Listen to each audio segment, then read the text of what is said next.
Kamusta mga ka-Berks? So, as usual, dito na naman tayo sa ating farm. Ano ba ngayon? June 7. It's Monday. Tingnan natin yung ating galon kung may tubig na. Ito, sobrang daming tubig dito. Dito kami nag-park last time.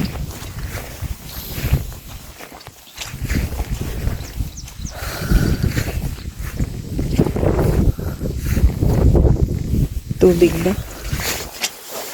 Wala mga ka-Berks. Wala pa ang laman. Kahit konti.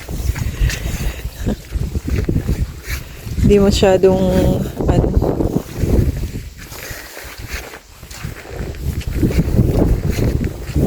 ayan lang siya. Hindi masyadong malakas para maano.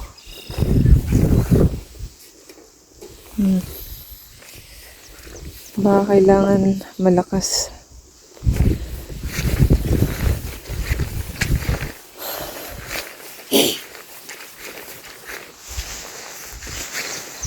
Mga bulate, patay na.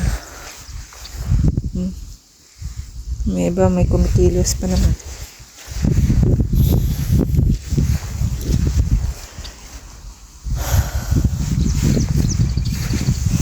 Yung ating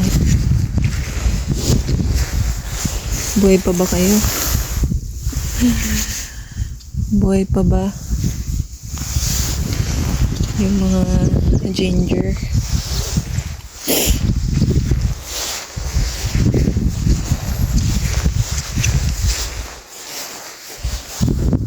Magkakat ako ng grass mga ka-Berks para mabawasan naman yung dito, yung taas niya.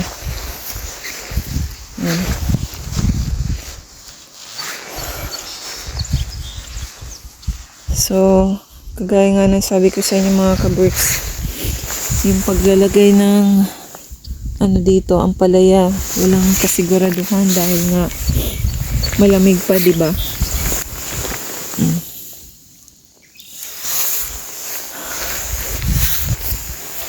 Kung ano yung magsusurvive,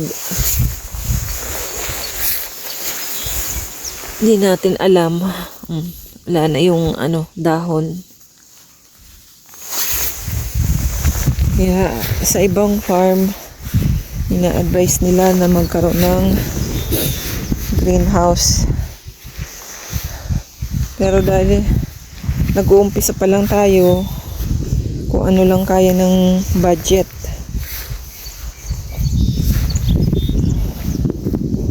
Kaya yung sayote,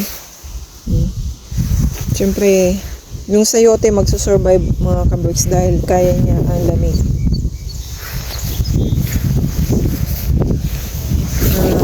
Tingnan mo, may bago na siya tubo. 1 linggo lang. Kasi ito yung mga weather na gusto niya.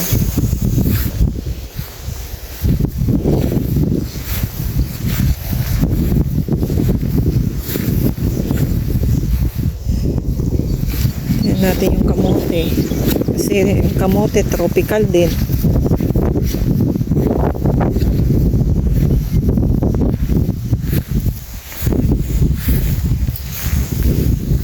Dahon niya.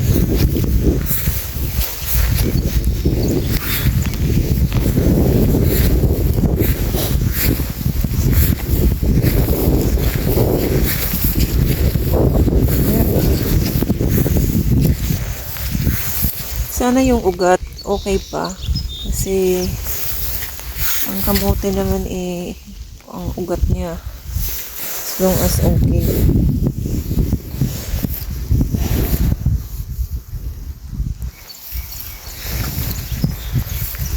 Patay lahat ang marigoso, ang ampalaya. Malamig kasi. Hindi niya pa kaya ang lamig. Hindi katulad ng sayote. Yung tatlo, pwede nang itanim. So, ano ba yan mga kaberks? Yung result na lang lagi nyo napapanood dahil maulan, mahangin. So, at mas ano yung pagtatrabaho. So, makita ko na lang sa inyo yung result na niya. So, ibaba ko na yung sayote. Hindi na kami kakain kasi kumain na kami sa A&W before kami pumunta dito. May pagkain kami dala pero hindi gusto ko pagpunta dito trabaho kaagad kaysa kakain kami ng kakain pa lang. So papakita ko pala sa inyo yung kung saan ko nilagay yung mga halaman.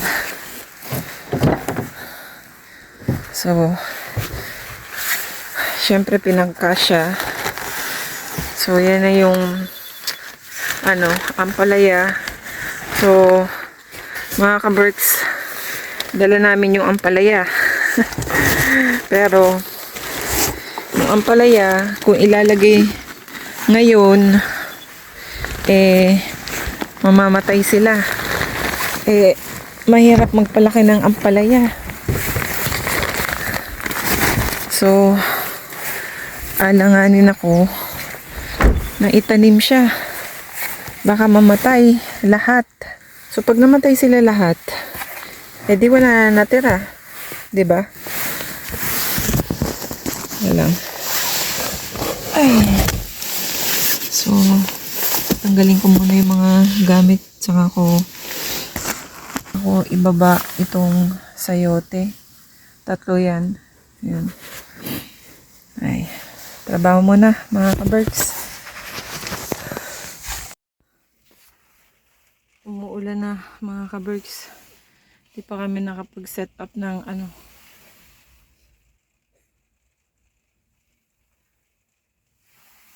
ng higaan.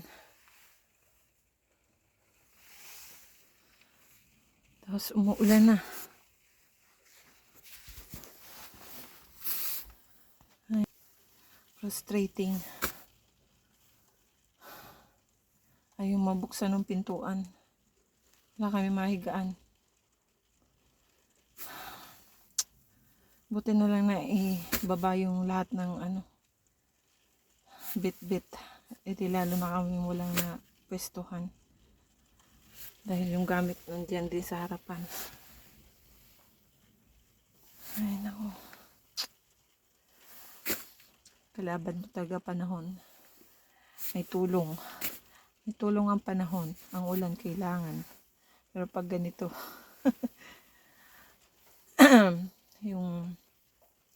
yung time, habang di pa umuulan, kailangan, ay, wala, ganito na. Uupo na lang. Ewan ko. Ay nako. Sa wakas, nagawa na. Ayan.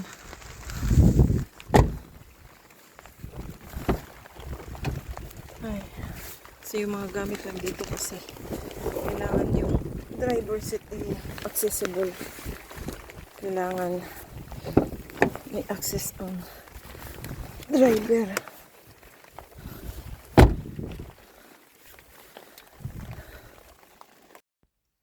Kain tayo ng lunch mga kaberks. Ito lang ang aming pagkain. Soup na wala ng sabaw. Inabsorb na. So, alauna na. 1:24 ang lunch time. Pakita ko na sa inyo kung ano yung nagawa namin. Yung natira namin gawain. Hindi masyadong productive kasi maulan nga. Mahangin pa. So, yun. Although maaga kami dumating dito. Pero, kalaban ang panahon. So, see you.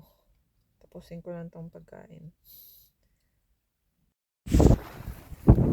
Okay mga ka-birds, may situation kami ngayon. Na-stuck kami. Bibili sana kami ng gasolina dahil wala na ako ng mower. So lalabas sana kami bibili ng gas dahil almost empty na yung mower. Tingnan naman, sobrang putik. Kaya lumubog yung gulong. Lambot yung lupa kaya namali kasi ako ng park dapat doon ako sa na walang tubig. Sobrang lambot ng lupa. So ito na yung naitanim namin at napaandara na clean up ko. Pinag-ano ako ng mower. Ayan. So kita nyo na pagka-ano ko na nakat ko na ng grass. So dyan hindi abot. Ayan. So baka yung isa ko na lang pangkat ng grass. Ayan. Practice yung dapat na lilinisan ko, hindi ko nalinisan kasi nga nung papunta na ako dito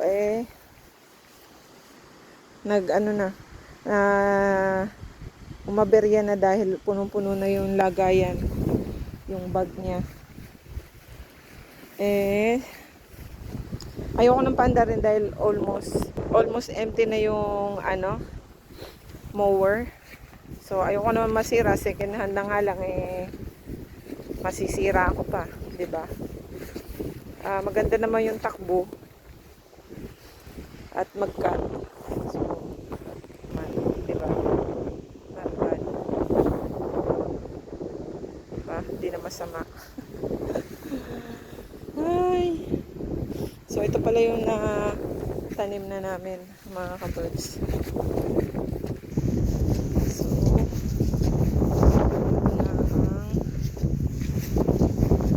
So tanim namin kamatis. Yan. Yan yung Romanian. So yung cherry tomato hindi pa namin na tatanim. Yan. At yung iba hindi pa rin kasi sobrang lamig kanina. So ginawa muna namin yung trellis. At baka mamatay lang din yung mga ampalaya. Kasi lahat ng ampalaya dala ko na galing sa bahay. Kaya pag namatay sila lahat, wala. But as this moment, ang problema namin ay yung hindi kami makaalis. Kailangan kong bumili ng gasolina dahil kailangan i-clean up dun. So isip-isip muna. Yan. Kahit 4-wheel drive ang truck mo, pag ang gulong bumao na, wala kwenta. So yun, may parating na thunderstorm mga ka-birds forecast ngayon.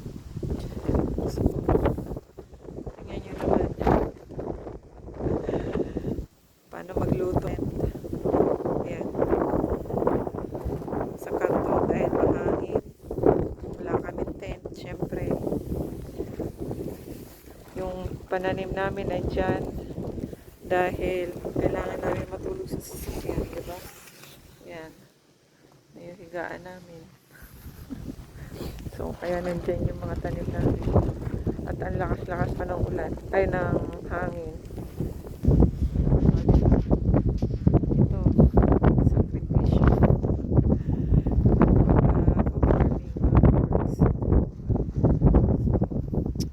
not easy.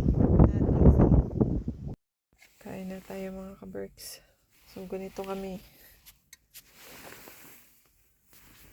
niluto ni mama, sardinas na May kasamang upo. So, nandito lang kami sa upuan ng sasakyan. Dahil nga wala naman kami tent, di ba?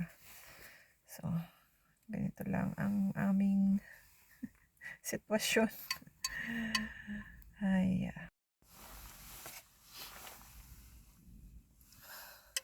malamig pa naman ang panahon, kaya siguro hindi naman to mabilis masira. Yun Sarap. Kain tayo mga kaberks. Ay, dapat pala muna ako ng kanin. Paano ba yan?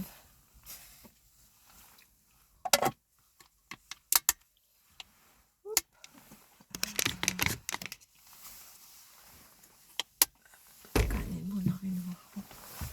Di ngayon, magkakaroon ng sardinas yung kanin. Ano sakto lang, hindi ilaw. Hindi. Chamba.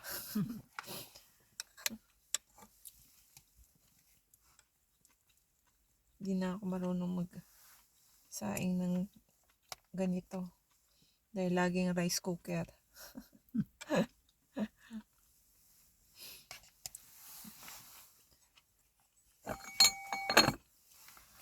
Tara.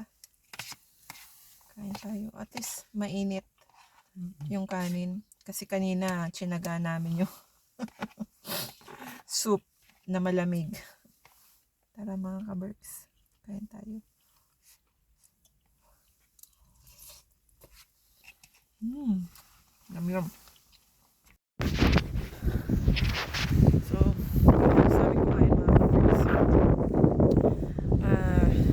Tumawag ako doon sa kapitbahay namin. Bago namin kakilala ngayon dahil nagpakilala siya sa akin. So, nagbigay siya ng contact number. So, dahil doon, siya ang tinawagan ko para mag-rescue sa amin. Dahil sobrang lalim na nung pagkakalubog namin mga kabert. Ayan. Kita nyo naman, diba? Sobra na. 3 beses ko na trinay. Sabi ko baka makaalis pa. Pero hindi talaga eh. Hindi kami makaalis. Sa sobrang ayan. Si mama nagliliwaliw. Yung aming kapitbahay na cow. Hindi nyo kita, hindi ko may focus. Ayan. Dumating na yung rescue namin mga kabergs. He try. All good? So nakalabas na kami mga kabergs. Kapili na rin kami ng gasolina. Pero ito pakita ko sa inyo after ng rescue.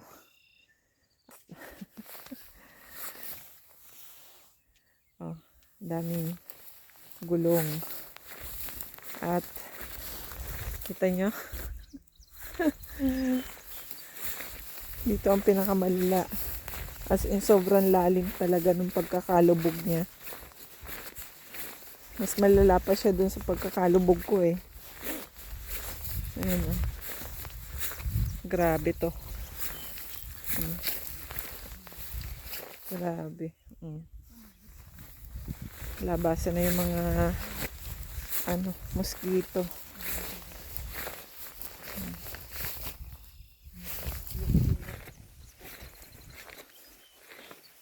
So, bukas na kami magtatrabaho. Kasi namin itutuloy mga kaberks yung gawain namin. Dahil alas 8 na rin naman. Pero maliwanag pa. Pero bukas na. At ito yung bus. Yan. Dumaan muna kami sa Canadian Tire. Tapos nagpagas na rin ako ng sasakyan. While nung bumili na ako ng gas na yun. Para pag uwi namin diretso na kami. Hindi, Wednesday. So, Monday today. So, hanggang Wednesday kami mga kaberks. Ayan. Doon na lang pala kami park malapit sa gate. Kasi mahirap na lumayo sa gate. At doon, mas dry doon ang lupa. Hindi masyadong maputik. Kaya dito na kami pumesto. Kasi medyo mataas-taas dito. Dry. Dry yung lupa dito. Hindi kami matapak na ma-stuck. Training na namin to nung nirescue kami. Ayan, sara ko na nga yung gate. Kita nyo naman. Sobrang maulan kasi. Kaya malambot yung lupa. Ayan. So, sara ko na dahil magpapahinga na kami ni mama. Pero tingnan nyo naman, oh. Blue sky, diba? Kanina. Grabe. Sobrang gray. Saka marami ng lamok. May deer naglalakad doon. Sayang. Walang camera. Sa may gate? Oh, good morning mga kabricks. So, another day. Init na ako ng soup. Breakfast na kami. 6 o'clock na. Sayang hindi. Pag bangon ko, nakita ko bigla sa gate. Mag-init na tayo mga kabricks ng soup. So ito, sitwasyon. Naging hingalo. Nagdala naman ako na mas malaki. Iba pala yung dulo nito. Ito. Hindi pa siya to. So, hopefully umabot pa sa soup. Kahigo pa kami ng sabaw. Otherwise, inom na naman, kakain na naman kami ng malamig. So, ito yung paglagyan ko. Galing pa to ng Pinas. Dinala ko dito.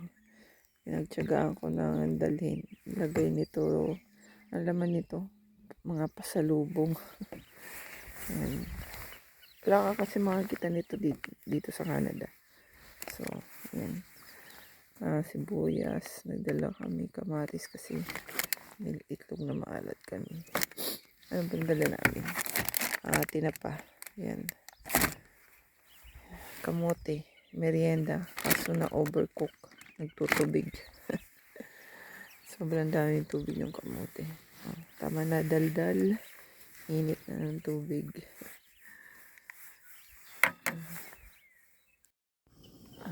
Hintayin na lang natin kumulo yan mga kabuks. Narinig ako maraming pato.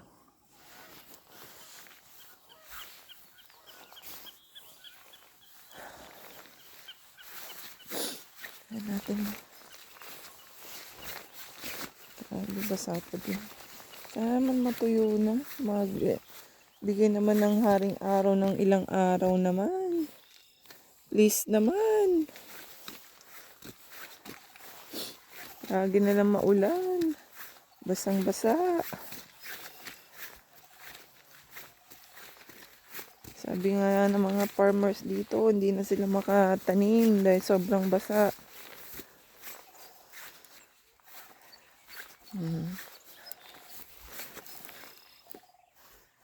Pinamimigay na nga yung tubig doon sa pond sa sobrang dami ng tubig niya at makarana rin ako ng mower doon. Tingnan natin kung hanggang saan yung binili kong gas pag mower. Pero sana magawa ko yung side na yun doon sa pinagtaniman ko. Kasi bala ko pang gumawa ng 4 na plat. Kasi originally dapat 12 yan. Di ba last time mga kabricks, 8 lang. Kaya gagawin ko pa ng 4. Ayan. Para maraming mataniman. Ayan. So yun mga kabricks, breakfast muna kami. So, see you later. Nakakulong kami dito sa sasakyan. mga ka-Berks. Hindi makapagtrabaho dahil sobrang init sa labas. Anong oras na ba, ma? 12, ma? 12:10. 12:10. So, tirik na tirik ang araw. Tingnan nyo. Oh. So, yung putik, at least matutuyo na. Kasi, as in sobrang muddy ng lugar. Nakapag-cut na rin naman ng kanina. Maraming gawain pa pero sobrang init naman. Baka matayin naman kami sa sobrang init dyan. Kaya wala talaga mapaglagyan eh. Pag mainit, may sasabihin. Pag maulan, meron din.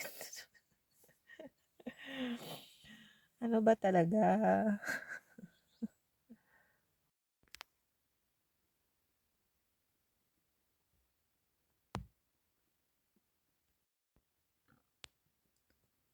Nakita ko mga ka-Berks. Ganda ng sunset oh.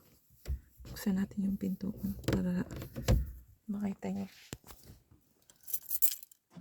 Madumi masyado ang aming sasakyan.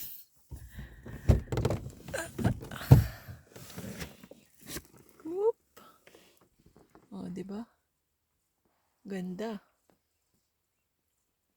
That's the farm life. Ganda.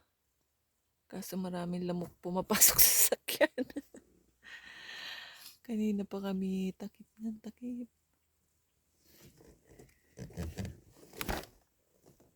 Oh my God. So beautiful.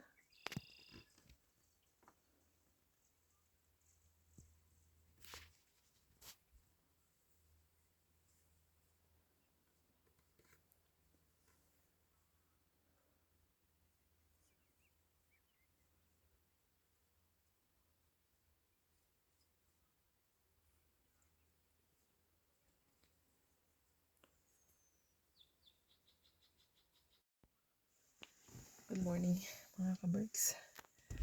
Preparing for the day. So, maulan na naman. Kung kahapon sobrang init. Ngayon naman umuulan. Yan.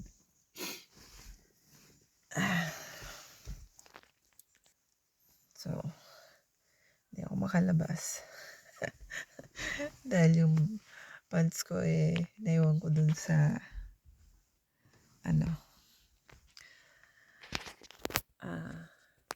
sinamit ko dun sa labas. Dun sa lagayan ng tubig. Okay. Ay, jacket muna tayo dahil malamig at maraming nilipad-lipad.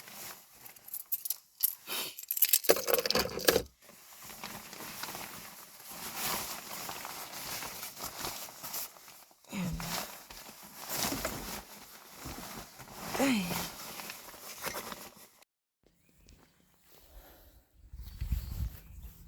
So, kahapon tuyo ng konti. Ngayon matubig na naman, 'di ba? Sana lang di kami ma-stuck. Ay, nako. Kunin natin yung aking under yung hindi mababasa yung legs ko.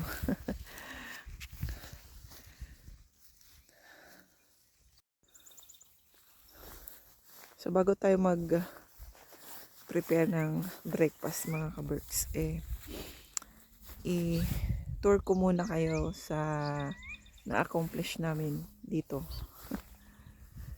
So, kasi, di ba, Monday kami pumunta dito. So, Wednesday na ngayon. So, naka 2 nights na kami. So, ito na yung nagawa namin dito. Yung kamatis. Yan. Gawa namin. Ito nung nakaraan pa to. Ginger yan. Yan. Ayan, panay na naman ang ulan kaya basa na naman ang ground. Kala ko magtuloy-tuloy na. Kamatis. Ito, cherry. Yung sa kabila, yan yung Romanian. So, ito naman yung okra. Ampalaya. Hopefully, mabuhay sila. Yun lang ang kaya kong sabihin, mga ka-Berks. Sana mabuhay sila. Ito, naka-mower na ako. Kaso hindi natapos. Dahil, buti na lang naalala kong i-check yung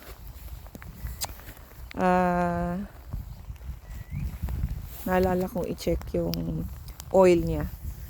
So, ito na ang ampalaya, okra ulit. Yan. So, dito, sili naman dyan. Yan. Atong ba na? Ano na nangyari? Ayusin ko muna to. Lumakas ang ulan, mga ka-Berks. So, nandito yung mower, mga ka-Berks. Supposed to be today, lalagyan ko ng oil at tatanggalin ko yung old oil. So, paano nga gagawin ngayon? Umuulan. Oh my goodness. So, just like yesterday, we have to wait. Hopefully, tumila ang ulan. Yan. Diba? Kayo, mga ka-Berks, anong weather gusto nyo?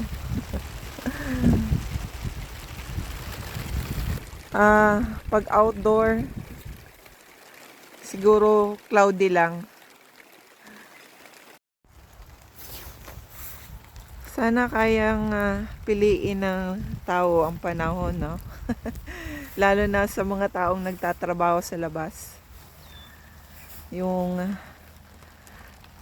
tipo bang may gagawin ka sa labas, sabihin mo, sana cloudy para hindi masyadong mainit. 'Di ba? At walang ulan. Makakagawa ka ng dapat mong gawin. So ito na lang, mga ka-Berks, ang natitira namin itatanim. Yung mga malunggay saka ginger. Doon ko yung ilalagay sa minower ko. Sana magawa today. Pero kailangan gawin yun. Walang sana. Kailangan gawin. Dahil ayokong iuwi ulit siya at iiwanan lang dito na hindi na itatanim. Mas gugustuhin ko na siyang nasa ground kaysa nandun sa sa box. Yeah, doon na lang siya sa ground. So mag-prepare muna ako ng breakfast kung makaka-prepare dahil umuulan. So sa loob na naman ng sasakyan ako mag-iinit ng soup. Yan. So ngayon, magliligpit naman ako, mga ka-Berks. Unahin ko nang ligpitin to bago magtrabaho. Dahil kailangan nililigpit na ang higaan bago magtrabaho. Dahil mahirap. Pagod ka na. Tapos umuulan pa. Ligpit muna tayo. Ganito sitwasyon pag nagliligpit. Maulan. So, ito na. Natanggal ko na yung higaan namin. Tapos ibabalik ko na to. Ayan, para masara. Ayan. Tapos naman natin to. Okay na naman mabasa yan.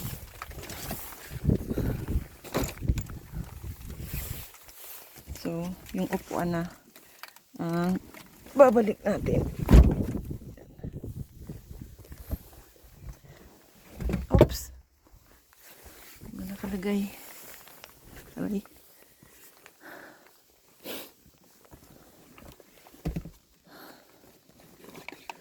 Dami namin bit-bit.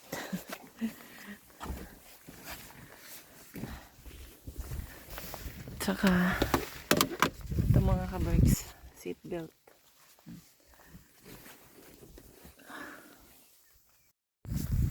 And natin balik yung mga gamit.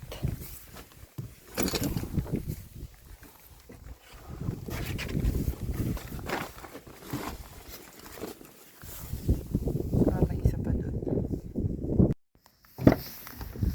Ayan.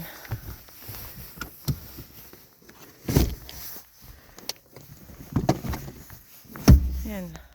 Buo na ulit.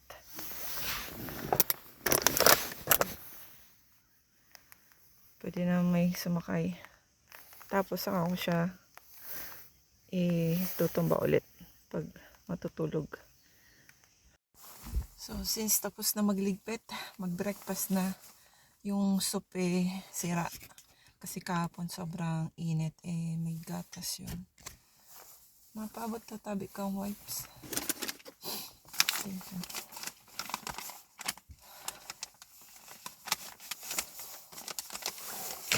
So, pagkain namin ngayon, tinapay lang.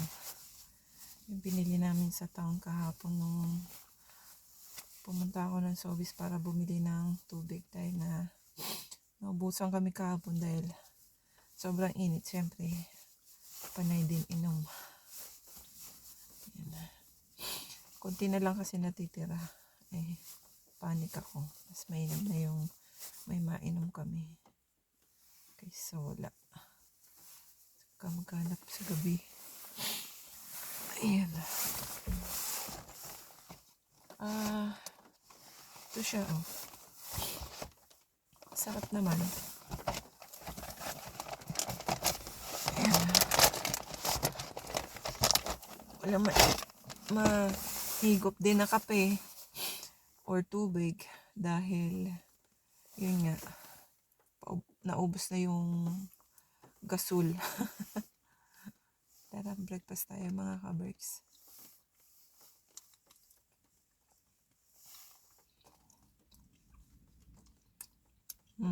Sarap.